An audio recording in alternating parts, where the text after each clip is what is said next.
Hello everyone, this is Satyen Kumar Misra and now I am going to teach you a problem based on SAP design. Here is our problem. The problem tells us that we have a shaft which is supported by two bearings placed 1 meter apart. Placed 1 meter apart. A 600 diameter pulley is mounted at a distance of 300 mm to the right of the left hand bearing, and this drives a pulley directly below it with the help of belt having maximum tension of 2.25 kilonewton. Another pulley of 400 mm diameter is placed 200 mm to the left of the right hand bearing and is driven with the help of electric motor and belt which is placed horizontal to the right. The angle of contact for both the pulley is 180 degree, and the coefficient of friction is 0.24, and the coefficient of friction is 0.24. Determine the suitable diameter for a solid shaft allowing working stress is of 63 megapascal in tension and 42 megapascal in shear for the material of the shaft. Assume that the torque on one pulley is equal to the torque on the other pulley. So simply, this problem tells us to find out the suitable diameter of the solid shaft for the given working conditions. Here in the shaft, there are two pulleys. One is transferring the power from the vertical direction, and another one is transferring the power from driven by the horizontal electric motors. Okay, so our objective in this problem is to find out the diameter of the solid shaft so that in working condition it will not fail. Means it will perform its function satisfactorily in the working condition, or it will not fail. So, so, first of all, we have to draw the line diagram of the given problem. First of all, we have to draw the line diagram of the given problem. Here the problem tells us the shaft is supported by two bearings placed 1 meter apart. So draw the line diagram of this problem. Here A and B are the two bearings, and this one is our shaft. Here is pulley C and here is the pulley D. Pulley C is having the diameter of 600 mm. Pulley D is having the diameter of 400 mm. It is placed at 300 mm from the right of the left hand bearing, and it is placed 200 mm from the right of the from the left of the right hand bearing. And this is the simple line diagram or space diagram of the given problem. Here, this one is the pulley C and this one is the pulley D. This one is the belt whose tension is T1 and T2 in the case of pulley C, and here her tension is T3 and T4 in the case of pulley D. So we have to find out the diameter D of the shaft so that it will perform the function satisfactorily, or it will not fail in the working condition. How do we find out the diameter of the shaft? We know that we know that we have to calculate the value of equivalent torque. We have to calculate the value of equivalent bending moment, and from these two conditions, we have to calculate the value of the diameter D. And the larger of these two diameter is selected for our purpose. So let us start to solve this problem. First of all, we know the value of tension T1 in the uh, tight side of the belt on pulley C, and its magnitude is 2250 Newton. So we can calculate the value of T2. How do we calculate the value of T2? We know in the belt drive we have one equation that is known as, that is T1 by T2 is equal to e to the power nu theta. Here the value of nu and theta is given, the value of T1 is given, so we can easily calculate the value of T2, and whose magnitude comes to the 1058 Newton, whose magnitude comes to the 1058 Newton. So the net vertical load So the net vertical load acting on the shaft at C is equal to the summation of this two tension load, and whose magnitude is 3308 Newton. Since there is no vertical load on the shaft at point D. Also, we can calculate the torque acting on the pulley C with the given formula T1 minus T2 multiplied by the radius of the pulley. And after putting the value of T1 and T2 and RC, we are able to calculate the torque acting on the pulley C. Similarly, we know that T3, both the pulley is transmitting the same torque. Both the pulley is transmitting the same torque. So T3 minus T4 into RD is also equal to the T3 minus T4 into RD is also equal to the torque transmitted by the pulley C, and also T3 by T4 is equal to e to the power mu theta. Since mu and theta is the same for both the bend, so it is simply equal to the T1 by T2. After solving these two equations, we are able to find out the value of T3 and we are able to find out the value of the T4.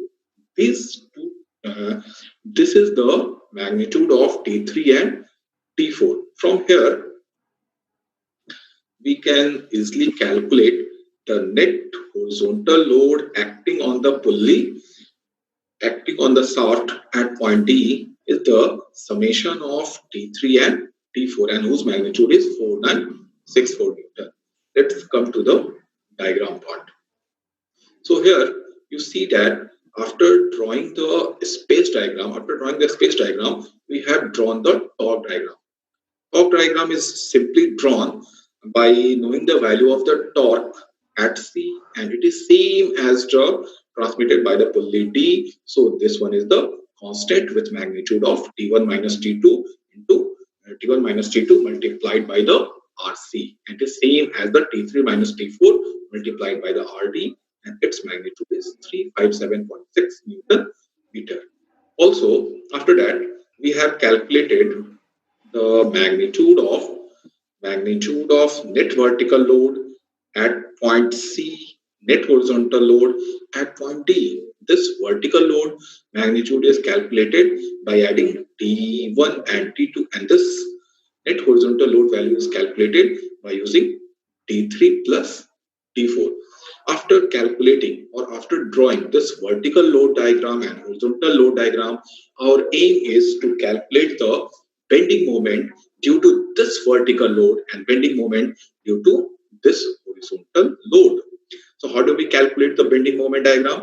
First of all, if the magnitude of this force, this horizontal vertical load is 3308 at the point C, then we can calculate the value of RAV and RVP. Simply RAV plus RVB is equal to this one, and taking moment about any point, we can calculate the value of RAV and RVB. Let's see.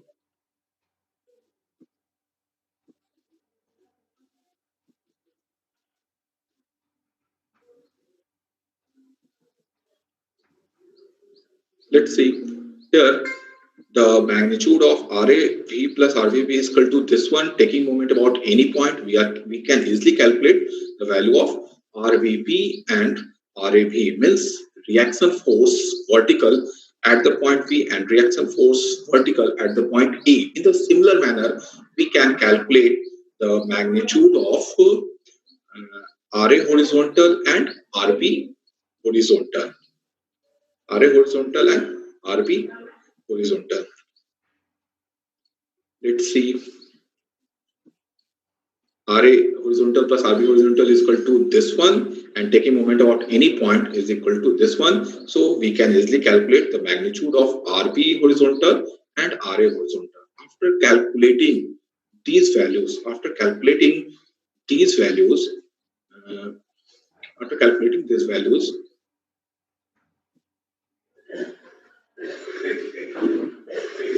our objective is to calculate the moment. Our objective is to calculate the moment. So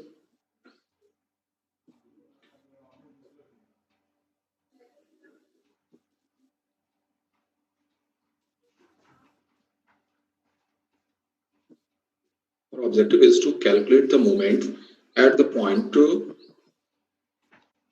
C and D due to this vertical load and due to this horizontal load. So we have calculated the value of RAV, we have calculated the value of this B, and after that we have calculated the value of this RA horizontal, we have calculated the value of this RB horizontal. So we can calculate the moment at C due to this vertical load is equal to this force multiplied by this distance. Similarly, we can calculate the value of this bending moment at the point D is this force multiplied by this distance. Also, in the similar manner, we can calculate the magnitude due to this horizontal load diagram is equal to this force multiplied by this distance. Also, this force multiplied by this distance. So we are easily calculate the magnitude of bending moment by using this vertical load diagram and horizontal load diagram. After calculating the magnitude of vertical bending moment, horizontal bending moment, we will calculate the value of resultant bending moment diagram. Resultant bending moment at the point C is equal to the under root of bending moment horizontal component square plus bending moment vertical component square. Similarly, resultant bending moment at the point D is equal to bending moment horizontal component square plus bending moment of the vertical component square. After calculating the resultant of both the bending moments, we will see at what point we have the maximum bending moment. We have the maximum bending moment value. Let's see here. We have calculated the resulting bending moment at the point C and D by using this formula, and by using this formula, we have to find out the maximum bending moment at which point. And here we see that the bending moment is maximum at point D, and whose magnitude is 819.2 Newton meter. 819.2 Newton meter. Again, let's suppose D is the diameter of the shaft. Let us suppose that D is the diameter of the shaft. So we can easily calculate the equivalent twisting moment value, equivalent bending moment value, and then we will use the formula equivalent twisting moment is equal to pi by 16 tau into dq. From here, we will calculate the value of the diameter D. Again, we have to calculate the value of diameter D from the given equivalent bending moment, from the calculated equivalent bending moment diagram. Okay, let's see. We have calculated the value of equivalent bending moment is equal to this one, and from here we know that equivalent bending moment is equal to pi by 632 sigma b into dq. So here we have calculated the value of diameter D, and it comes to something around 51.7 mm. So as I previously told that we have to select the larger of these two values. So we will select the value is diameter D is equal to 51.7 mm diameter. Means this is the minimum value of the diameter of the shaft. This is the minimum value of the diameter of the shaft which we have to use so that our shaft will not fail.